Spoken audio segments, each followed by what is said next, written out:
વાગરાના સાયખા, કોલિયા તેમજ આમોદ ખાતે હાલમાં માટી ચોરી અંતર્ગત દંડ કરવામાં આવ્યો, જ્યારે ભરૂચ શહેરની પૂર્વ પટ્ટીના સુકલતીર્થ અને તેની આસપાસના વિસ્તારો કાયદેસર કરતા પણ ગેરકાયદેસર રેતી માટી ખનન થતું હોવા છતાં લોકોમાં એવી ચર્ચાઓ છે કે આ વિસ્તાર રાજકીય રીતે ખનિજ ચોરી રેતી માફિયાઓ માટે ખૂબ જ સુરક્ષિત છે.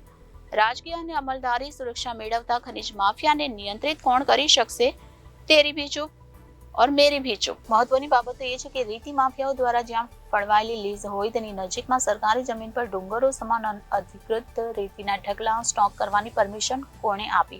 આમ લીઝ સિવાયના વિસ્તારો લેન્ડ ગ્રેબિંગની વ્યાખ્યામાં આવતા હોય તો તેમની સામે મહેસૂલ તેમજ સંલગ્ન વિભાગના અધિકારીઓ લેન્ડ ગ્રેબિંગ એક્ટ 2020 મુજબ કાર્યવાહી કેમ નથી થતી? પૂર્વ પટ્ટીના ગેરકાયદેસર ખનિજ માફિયા માટે સુરક્ષિત તો છે, પરંતુ સવિશેષ કરીને સરકારી જમીનમાં વેબ્રિજ ઓફિસ તેમજ રહેણાંક બનાવીને સરકારી તંત્ર તેમને લેન્ડ ગ્રેબિંગ કરવા માટે સહાયક બની રહ્યું છે. જ્યાં ખેડૂતોના ખેતર આવેલા છે એવા વિસ્તારમાં પણ રેતીનો સ્ટોક કરવામાં આવતા ખેતીના પાકને પણ અસર પડી રહી છે. ઉત્પાદનની માત્રામાં ઘટાડો નોંધાતો રહ્યો છે. એક તરફ મહામહિમ રાજ્યપાલ ખેડૂતોને પ્રાકૃતિક ખેતી માટે પ્રોત્સાહન આપી રહ્યા છે, તો બીજી તરફ ખનિજ સંપાદનના ખેતી વિસ્તારોમાં ખનન કરતા ખેડૂતોના ઉભા પાકને થતું નુકસાન કેટલું વ્યાજબી? સુકલતીર્થ અને તેની આસપાસના વિસ્તારોમાં સરકાર દ્વારા પાડવામાં આવેલા રેતી ખનીજના બ્લોકમાંથી અનેક નંબરનો બ્લોક જે શ્યામ પટેલની માલિકીની પરમિટ સાયનાથ એન્ટરપ્રાઇઝને અડીને આવેલો છે. શું એ બ્લોકનો આશરે 1 થી 1.5 હેક્ટર જેટલો વિસ્તાર સાયનાથ એન્ટરપ્રાઇઝ દ્વારા ફળવાયેલી લીઝ અને તેમાંથી નીકળતી રેતી કરતાં વધુ પ્રમાણમાં ખોતરી કાઢવામાં આવી રહ્યો છે? આ શ્યામ પટેલને કોનું સંરક્ષણ અભય બચ્ચન છે અને કોના ઈશારે તેમજ કોની રહેમ નજર હેઠળ રેતી ખનન કરી રહ્યા છે? શું શ્યામ પટેલ ખાણ ખનિજ કચેરીનો પહેલા ખોળાનો લાડકો છે કે શું સરકારી સંલગ્ન કચેરીઓમાં તેનું જ ઉપજે છે? આધારભૂત સૂત્રો તરફથી મળતી માહિતી અનુસાર બ્લોક હજુ ખોદકામ માટેની સરકારી સંલગ્ન કચેરીમાંથી પરમિશન મેળવવાની પ્રોસેસમાં છે. આ બ્લોકનું એન્વાયરમેન્ટ ક્લિયરન્સ સર્ટિફિકેટ હજુ સુધી સરકાર દ્વારા ફાળવવામાં આવ્યું નથી. તેમ છતાં આ ગેરકાયદેસર રેતી ખોદકામ બેફામ પૂરજોશમાં ચાલી રહ્યું છે. તો શું જિલ્લાનું ખાણ ખનિજ વિભાગ દ્વારા શ્યામ પટેલની એજન્સી પર કાયદેસરની કાનૂની કાર્યવાહી કરવામાં આવશે કે પછી જ્યાં જયાબેન જોશીની લીઝને અડીને આવેલ 2 હેક્ટર સરકારી વિસ્તાર એમના કુલ મુખ્તિયાર શ્યામ પટેલ દ્વારા ગેરકાયદેસર ખોદી કાઢેલ છે, તો આ વિસ્તારની માપણી કરી ખાણ ખનિજ વિભાગ કાયદેસરની કાર્યવાહી કરશે?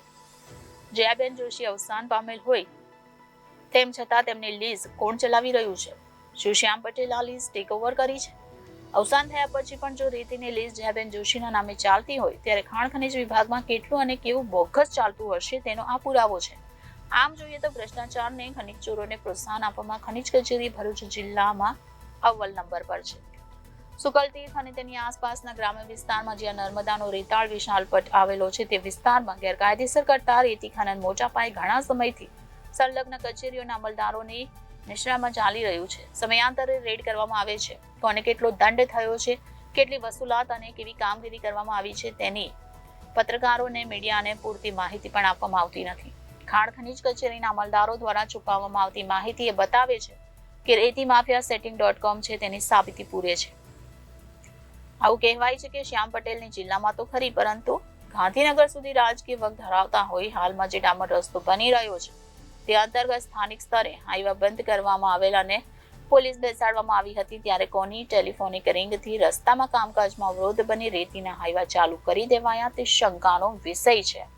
આમ કાયદેસર કરતા પણ ગેરકાયદેસર રેતી માટી ખનન ભરૂચ જિલ્લાની સંલગ્ન કચેરી હેઠળ ચાલતો હોવાના અનેક પુરાવા હોવા છતાં અને સરકારની તિજોરીમાં આવકને આર્થિક બૂજ મારતા હોવા છતાં સરકારનો જવાબદાર તકેદારી વિભાગ કે મોનિટરિંગ સેલ પણ લોલમપોલ ચલાવવામાં જવાબદાર છે કે કેમ તે પણ જાગૃત નાગરિકોમાં સવાલ ઉભા કરે છે. આમ પણ ભરૂચ જિલ્લા કુદરતી સંસાધન ખનિજને બેફામ લૂંટ ચલાવાઈ રહી છે, પરંતુ જવાબદાર કચેરી તો તેમને ગેરકાયદેસર ખનિજ માફિયાઓને પોષી રહી છે. પરંતુ જિલ્લાના સમાહર્તા કે જે જિલ્લાનો રાજા કહેવાય તે પણ આ કુદરતી સંસાધનની લૂંટ અને તેના કારણે સરકારની તિજોરીમાં આવતી કરોડોની આવકને ચૂનો લગાડવામાં આવતો હોવા છતાં પોતાની તીસરી આંખ કેમ ખોલી નથી રહ્યા? યક્ષન શરતોનો ભંગ, જીપીએસ સિસ્ટમનો ભંગ, DMF જેવા કેન્દ્ર સરકારના જિલ્લા સ્તરે બનાવેલા સરકારી ટ્રસ્ટને હિસ્સે આવતી આવકમાં અઢળક ઘટાડો, જેનાથી જે તે વિસ્તારને મળતા PMKKY એટલે કે પ્રધાનમંત્રી ખાણ ખનિજ કલ્યાણ યોજનાના લાભોથી વંચિત રહેવા અનેકવિધ પ્રશ્નોથી જે તે વિસ્તારો પ્રભાવિત બનવા છતાં કાનૂની રાહે અને નીતિ નિયમ વિરુદ્ધ ખનિજ સંપદાની બેફામ ચોરી સામે પાગલ આ કેમ નહીં? તો સરકાર જ આવું ચલાવવા દે છે તે આટલા બધા મીડિયાના અહેવાલોની વાચા પછી પણ કોઈ કાનૂની કાર્યવાહી નહીં. આ કેવો પારદર્શી વહીવટ? Reporter Viral Gohil, Janadesh news, Bharuch.